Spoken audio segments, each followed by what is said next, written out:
নমস্কার, আমি সুদীপার রকমারি চ্যানেলে আপনাদের সবাইকে স্বাগত। আজ আমি আবার একটি নতুন ভিডিও নিয়ে চলে এসেছি আপনাদের কাছে। আজ আমি আপনাদের করে দেখাবো নিরামিষ নবরত্নকারি। আশা করি আপনাদেরও এই রেসিপিটি খুবই পছন্দ হবে। চলুন তাহলে আমি কিভাবে করেছি আপনাদের করে দেখাই। এর জন্য আমি নিয়েছি গাজর, বড় দুটো গাজর আমি এরকম চৌকো করে কেটে নিয়েছি। একটা মাঝারি সাইজের আলু আমি চৌকো করে কেটে নিয়েছি। এখানে বিনস নিয়েছি 250, এরকমভাবে কেটে নিয়েছি লম্বা করে। একটু এরকম বেশি বড়ও হবে না, ছোটও না, এই সাইজ করে কেটে নিয়েছি। একটা ক্যাপসিকাম আমি এরকমভাবে কেটে নিয়েছি চৌকো করে, একটু বড় বড় করে। ছোট্ট একটা ফুলকপি আমি এরকম করে কেটে নিয়েছি ছোট ছোট টুকরো করে। আর 5টা কাঁচা লঙ্কা নিয়েছি। আর এখানে নিয়েছি সুইট কর্ন ছোটো 1 বাটি, ফ্রোজেন মটরশুঁটি নিয়েছি ছোটো 1 বাটি, আর এখানে 400 পনির নিয়েছি। আমি মোট এখানে 9 রকম সবজি নিয়েছি। কাঁচা লঙ্কা ধরে আমার 9 রকমই হচ্ছে। আর আমি এখানে নিয়েছি আমি 100 গ্রাম টক দই নিয়েছি, 2টো টমেটোকে বীজ ছাড়িয়ে কেটে নিয়েছি, কাজু বাদাম নিয়েছি ছোটো 1 বাটি, এই বাটির 1 বাটি, কিশমিশ নিয়েছি 1 বাটি ছোটো বাটি, কসুরি মেথি নিয়েছি ছোটো 1 বাটি, এটাকে কসুরি মেথিকে আমি ড্রাই রোস্ট করে নিয়েছি। 1 ইঞ্চি আদা নিয়েছি, খুবই আদাটা অল্প লাগবে, আদাটা আমি কমই নিয়েছি। আর নিয়েছি দারচিনি 2 টুকরো এলাচ, আর একটা ছোট জয়িত্রীর টুকরো।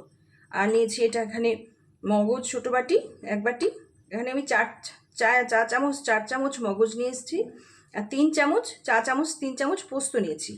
আর এখানে আমি নিয়েছি 2টো আস্ত শুকনো লঙ্কা, গোটা জিরে নিয়েছি 4 চামচ 1 চামচ, 2টো লবঙ্গ, 3টে এলাচ ছোটো এলাচ, 2 টুকরো দারচিনি, 1 ছোটো টুকরো জয়িত্রী, আর অল্প ধনে, 1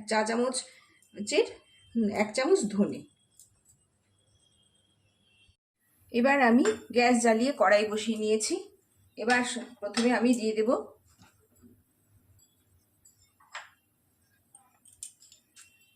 আমি এই মশলাগুলোকে শুকনো খোলায় ভেজে নেব।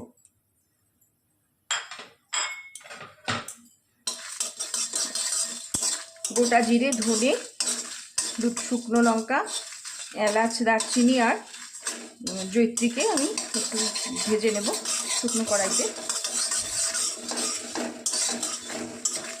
এইভাবে ভেজে নেব। মশলা ভাজার সুন্দর গন্ধ আসলে আমি গ্যাস নামিয়ে নেব।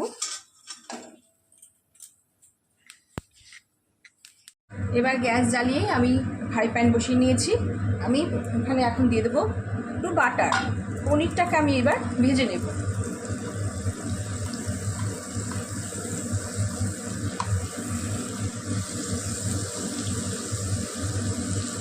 পনিরটাকে আমি ভেজে নেব।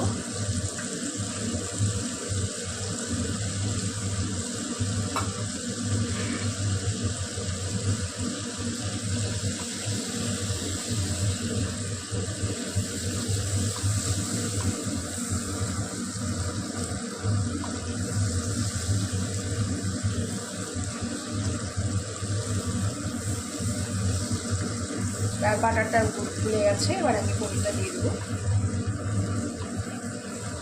পনিরটা দিয়ে দিলাম।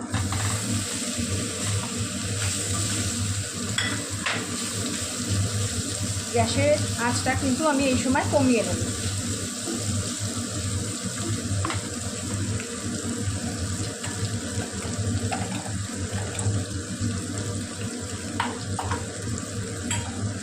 আমি পনিরের উপরে অল্প নুন ছড়িয়ে দিলাম।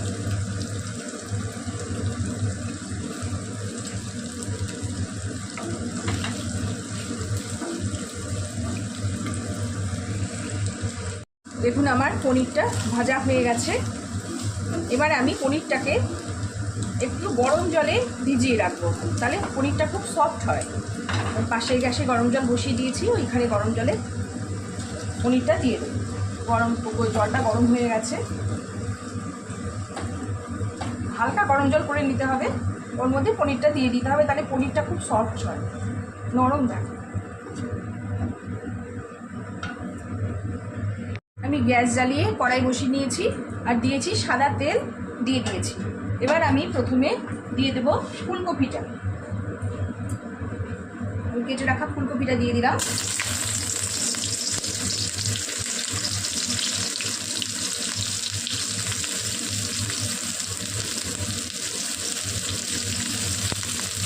ফুলকপিটা দিয়ে নেড়ে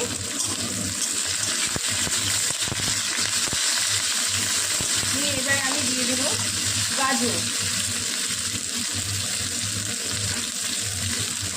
গাজরগুলো দিয়ে দিলাম।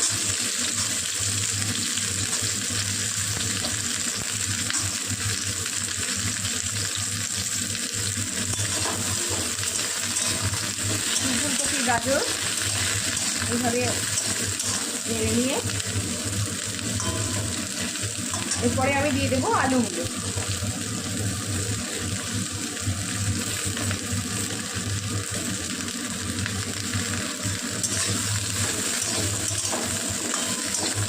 ভালো করে নেড়ে নিতে হবে। বিনসটাও আমি দিয়ে দিলাম।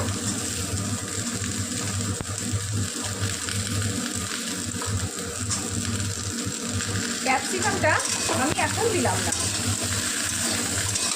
বাদ বাকি যা ছিল সেগুলো দিয়ে দিলাম। ক্যাপসিকাম, মটরশুঁটি আর সুইটকর্ন ওইগুলো আমি দিলাম না, বাদ বাকি যা আছে সেগুলো সবই সবজিগুলো আমি দিয়ে দিলাম কড়াইতে। এবার একটি ঢাকনা দিয়ে ঢেকে দেব।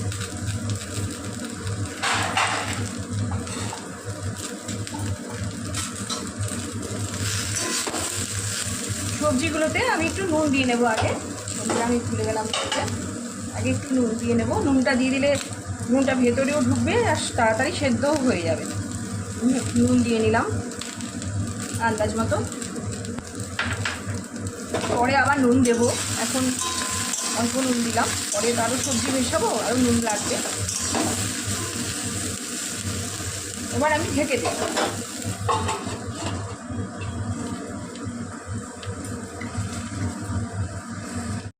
আমি টমেটো আর আদাটা বেটে নিয়েছি মিক্সিতে, আর যেটা ভেজেছিলাম মশলাটা সেটাও মিক্সিতে গুঁড়ো করে নিয়েছি। এইবারে আমি মিক্সিতে ওই কাজু বাদাম, পোস্ত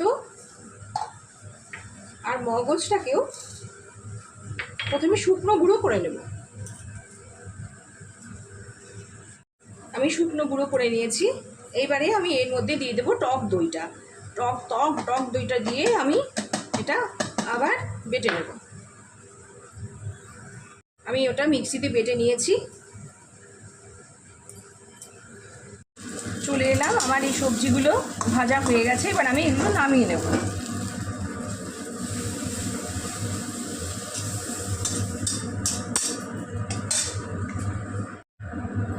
আমি কড়াইটাকে আবার বসিয়ে কড়াইয়ের মধ্যে দিয়ে দিয়েছি 2 চামচ ঘি।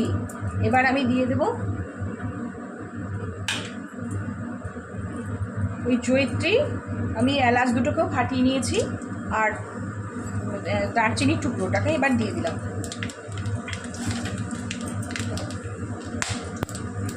এটার ভাজা গন্ধ বেরোচ্ছে। এবার আমি দিয়ে দেব আমার কেটে রাখা ক্যাপসিকামটা।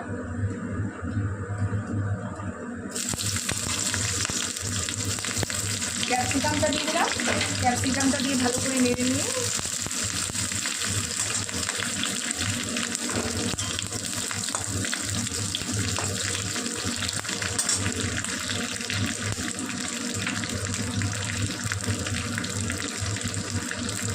আমি এবার কিশমিশটাও দিয়ে দেবো।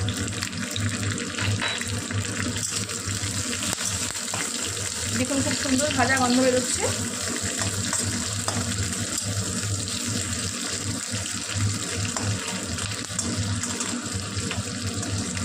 এই পর্যায়ে আমি এবার দিয়ে দেবো আমি যে আদা আর টমেটোটা বেটেছিলাম সেটা।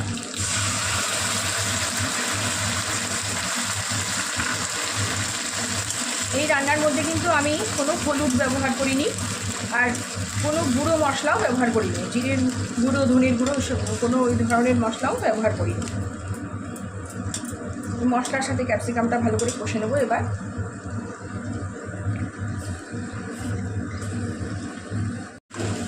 চলে এলাম। দেখুন আমার মশলাটা কষা হয়ে গেছে। আদা টমেটোটা ভালো কষে নিয়েছি ভালো করে ক্যাপসিকামের সাথে। এবার আমি এর মধ্যে সুইট কর্নটা দিয়ে দিলাম।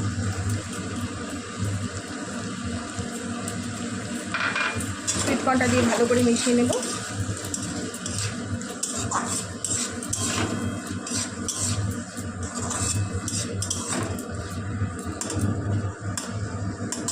এবার আমার যে সমস্ত সবজিগুলো আমি ভেজে রেখেছিলাম আগে সেইগুলো সব দিয়ে দেব।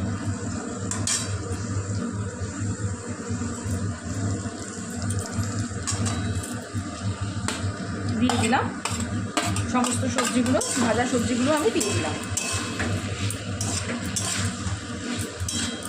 এর সাথে সব কিছুর সাথে মিশিয়ে নিতে হবে ভালো করে।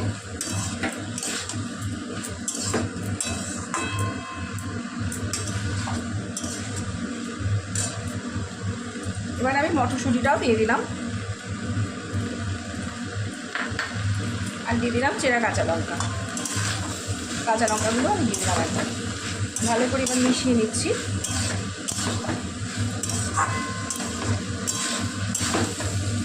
ভালো করে 2 মিনিট কষে নিয়ে এবারে ভালো করে 2 মিনিট কষে নিতে হবে। গ্যাসের আঁচটাকে বাড়িয়ে নিয়েই ভালো করে কষতে হবে।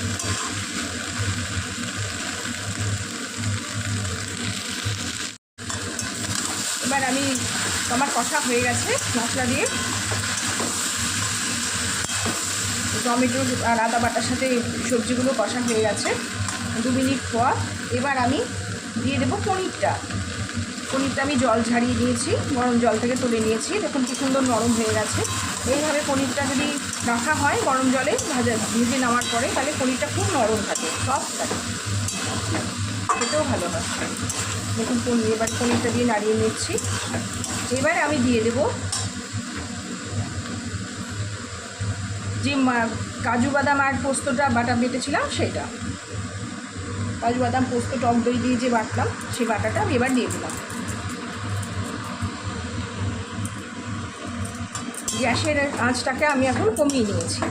কমিয়ে নিয়ে আমি এখন মিশিয়ে নেবো, নাহলে তলার দিকটা ধরে যাবে। এইভাবে মিশিয়ে নেব।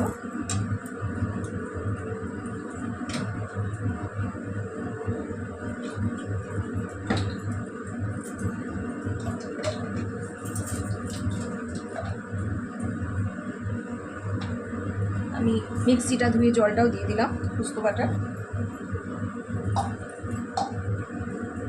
ভালো করে কষাবো। এবারে আমি গ্যাসের আঁচটাকে বাড়িয়ে নিলাম। বাড়িয়ে নিয়ে ভালো করে মশলার সাথে সমস্ত সবজিগুলো কষিয়ে নেব। 2-3 মিনিট ধরে এখন কষিয়ে নেব। এই পর্যায়ে আমি এখন আরেকটু নুন দিয়ে দেবো। তখন নুনটা তো কম দিয়েছিলাম, এখন আমি সেই আন্দাজ বুঝে নুনটা দিয়ে দেবো। ব্যাস এইটুকু নুনেই হয়ে যাবে। দেখুন এইভাবে কষিয়ে নিতে হবে 2 মিনিট ধরে।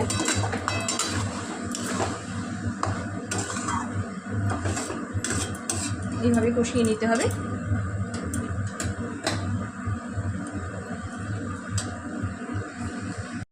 আমি এবার জল গরম জল এরকম বাটির 1 বাটি গরম জল আমি এর মধ্যে দিয়ে দেবো।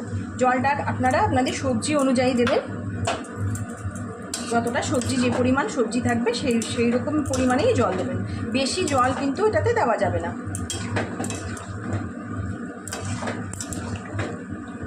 এবারে আমি সম্পূর্ণ ভালো করে আবার নেড়ে নিচ্ছি।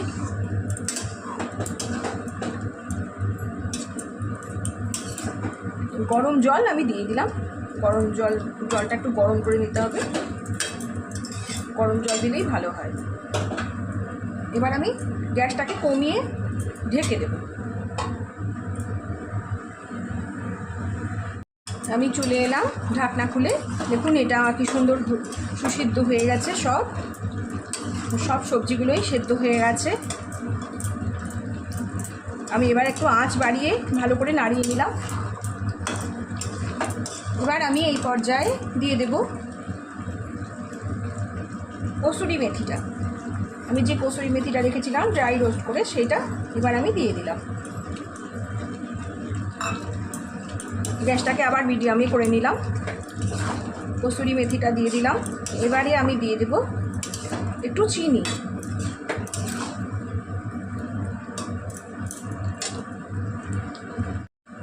আমি এবার এখানে এক চামচ, ছোটো চামচের 2 চামচ চিনি দিয়ে দিলাম।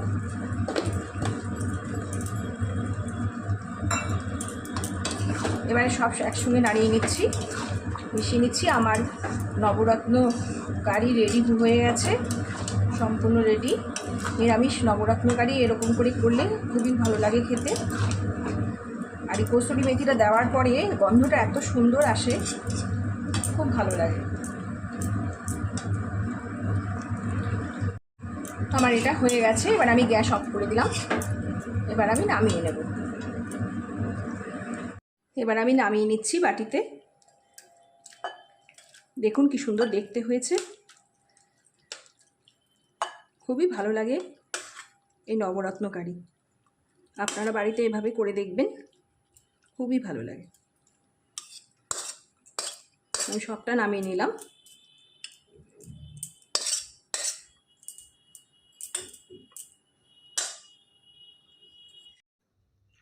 আমার নিরামিষ নবরত্ন কারি সম্পূর্ণ রেডি হয়ে গেছে। এই রেসিপিটি আশা করি আপনাদের ভালো লাগবে। এতক্ষণ যেসব বন্ধুরা ধৈর্য ধরে আমার সঙ্গে রয়েছেন আমার ভিডিও দেখার জন্যে, তাদের জানাই অসংখ্য অসংখ্য ধন্যবাদ। সবাই খুব ভালো থাকবেন, সুস্থ থাকবেন। ধন্যবাদ।